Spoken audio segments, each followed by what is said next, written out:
La crisis del 2008 está regresando. Esto es lo que dicen muchas personas, pero la verdad eso no es del todo cierto, porque la crisis económica que tuvo lugar en el 2008 fue hasta el momento la peor de todas en el siglo XXI. Pero aunque ya hayan pasado tantos años, esta sigue afectándonos a todos. Y en el video de hoy te diré cómo la crisis del 2008 te sigue afectando hoy en día. Así que suscríbete, ponte cómodo y disfruta del video. El año 2008 fue el inicio de la gran crisis económica de este siglo, que se originó en Estados Unidos, pero que tuvo un alcance mundial. En España, la precarización laboral, la bajada de los salarios y el aumento del paro llevaron a unas políticas de austeridad y recortes cuyas consecuencias aún son palpables en la actualidad. Pero, ¿qué pasó? En septiembre del año 2008 quebró el banco Lehman Brothers, la cuarta entidad financiera más importante de Estados Unidos. Era el comienzo de una crisis económica mundial que empezó al otro lado del Atlántico y se extendió por el planeta como la pólvora. La especulación con las denominadas hipotecas basura había llevado a los bancos a situaciones de verdadero riesgo y terminaron por colapsar cuando los beneficiarios de esos préstamos fueron incapaces de hacer frente a los pagos. Cada vez con menos solvencia, los bancos se mostraban recelosos de prestarse dinero entre sí o a otras empresas o particulares por miedo a que la situación se repitiera. Explotó la burbuja inmobiliaria, creció la tasa del paro y aumentaron las hipotecas. El sistema económico global entró en recesión y se multiplicaron los rescates bancarios. En España, se alcanzó un máximo histórico de más de 5 millones de parados en 2013, especialmente población migrante y jóvenes. Y las arcas públicas aún tienen que hacer frente a una deuda europea de más de 42.000 millones de euros. Una situación que no se ha conseguido paliar del todo en los últimos 12 años y que la crisis sanitaria del coronavirus amenaza con convertir en una nueva catástrofe económica. ¿Cómo se desarrolló la crisis? Economistas e historiadores se remontan a principios del actual siglo para encontrar los orígenes de la crisis económica. Los atentados del 11 de septiembre en 2001, que activaron un periodo de terror y xenofobia en Estados Unidos, seguido del control fronterizo, es uno de esos posibles puntos de origen.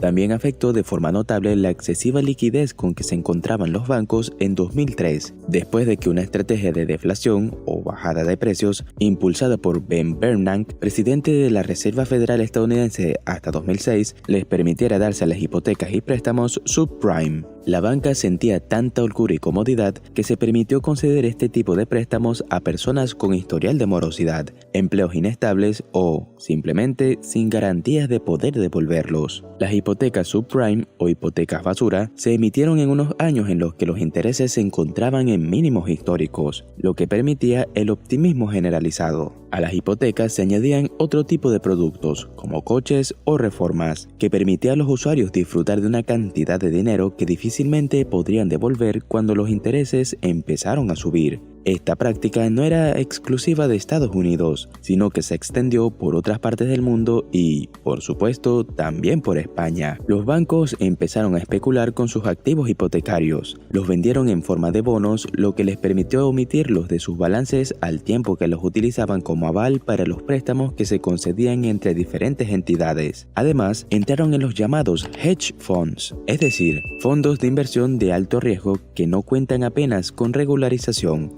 Esto significa que se dedicaban a la compraventa de bonos hipotecarios mientras utilizaban esos mismos bonos como garantía. Esta especulación era especialmente peligrosa teniendo en cuenta que su red de salvamento eran las hipotecas basura concedidas a personas que, en cuanto aumentaron los tipos de interés, no pudieron pagar sus cuotas. Era 2006 y los efectos de estos arriesgados movimientos financieros empezaron a sufrir las consecuencias. El 15 de septiembre de 2008, el banco Lehman Brothers se declaró en quiebra, con una deuda que superaba los 600.000 millones de dólares. Fue la primera señal de lo que se avecinaba. Lehman Brothers era la cuarta entidad financiera más importante de Estados Unidos y la incertidumbre sobre el futuro de sus competidores llevó a una espectacular caída en bolsa de otras entidades financieras, de hasta un 46% en pocos días. Se estaba empezando a gestar un clima de desconfianza en el que los bancos se mostraban más recelosos que nunca a la hora de prestar dinero por si el beneficiario escondía problemas de solvencia. insolvencia, donde antes no se atendían a riesgos, ahora te avanzaba con pies de plomo y, entre otras consecuencias, provocó una formidable subida de las hipotecas. El día 1 de octubre, el presidente Bush recibió el visto bueno para llevar a cabo su plan anticrisis, que consistía, entre otras cosas, en una intervención única en su historia. Invirtió $700.000 millones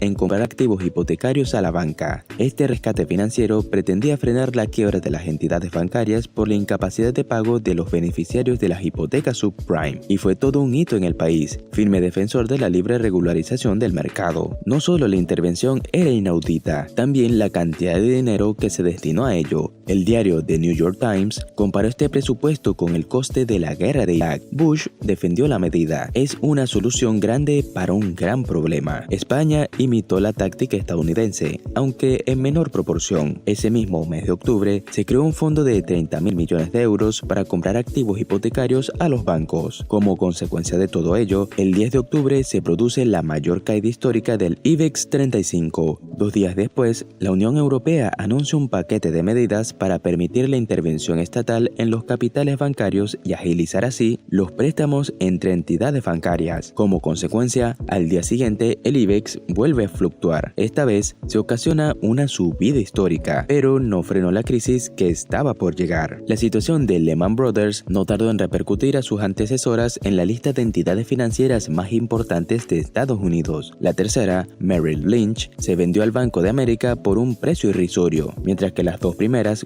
Goldman Sachs y Morgan Stanley, tuvieron que convertirse en bancos comerciales para hacer frente al embiste de la crisis. Las piezas del dominó se empujaban unas a otras en lo que parecía un derrumbe incesante e infinito que ponía en tela de juicio la fiabilidad del sistema económico global. Es el fin de la ideología de que los mercados libres y desregulados funcionan siempre, decía en 2008 el Nobel de Economía Joseph Stiglitz. ¿Qué consecuencias tuvo? El estallido de la burbuja inmobiliaria, los bancos al borde de la quiebra, la falta de liquidez de las empresas y la incapacidad de los usuarios de hacer frente a las deudas derivó en una crisis económica generalizada que afectó enormemente a España. Entre los datos más devastadores se encuentra la tasa del paro. El número de desempleados comenzó a aumentar en el verano de 2008 y alcanzó un máximo histórico en 2013, con más de 5 millones de parados. Los números comenzaron a bajar desde entonces y solo se han vuelto a acercar con la actual crisis del coronavirus, que ha obligado a muchas empresas a despedir o ir a los ERTE. Según los datos de agosto, hay 3,7 millones de parados en España. No obstante, la situación laboral no ha vuelto aún a estatus anterior a la hecatombe económica. Si separamos estos datos en diferentes estratos demográficos, se observa un impacto mucho mayor en la población inmigrante, en las mujeres y en los jóvenes. Los menores de 30 años llegaron a sufrir una tasa del 53,2% de desempleo, mucho mayor a los datos que aportaba de media el resto de países europeos, más cercanos al 15% de destrucción de empleo juvenil. Sin poder acceder al mercado laboral, muchos jóvenes optaron por seguir estudiando, lo que elevó las solicitudes de acceso a la universidad al tiempo que los presupuestos bajaban. Se atrasaba su entrada al mercado laboral y se precarizaban los empleos disponibles. La bajada de salarios hizo que ser mileurista dejara de ser causa de mofa para convertirse en una aspiración. En cuanto a los mayores de 50, si bien conservaron sus puestos de trabajo en mayor medida, fueron más vulnerables a permanecer en el paro por largos periodos de tiempo. Los empleadores eran recelosos a la hora de contratar a personas de esa edad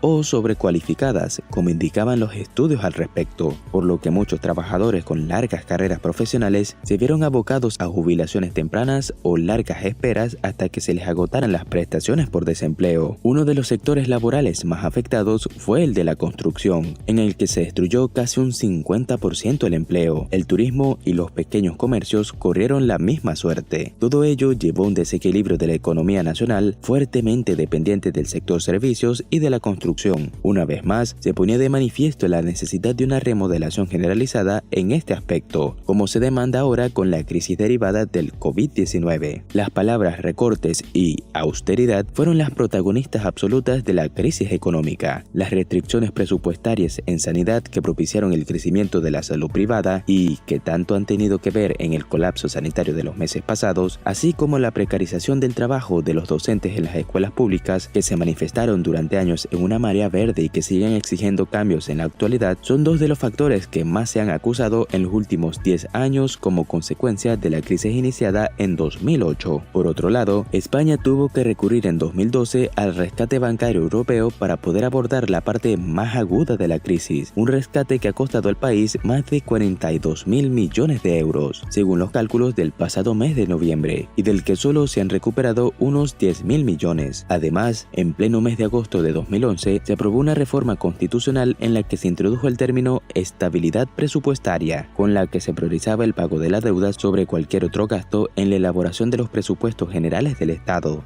Cuando pasó todo esto, fue realmente malo, pero como algo de hace más de 10 años sigue afectando, y la respuesta es muy fácil: esto sigue afectando, porque varias empresas aún recortan personal, también que otras empresas o incluso personas se preparan para otra crisis de igual gravedad. Esta, como tal, no afecta tanto hoy en día, pero sí es bueno saber sobre lo que pasó con detalle y cómo prevenir esto en un futuro. Esto es todo por el video de hoy. Recuerda suscribirte y darle like al video. También mirar el video de cómo China está en problemas económicos. Nos vemos en el siguiente video.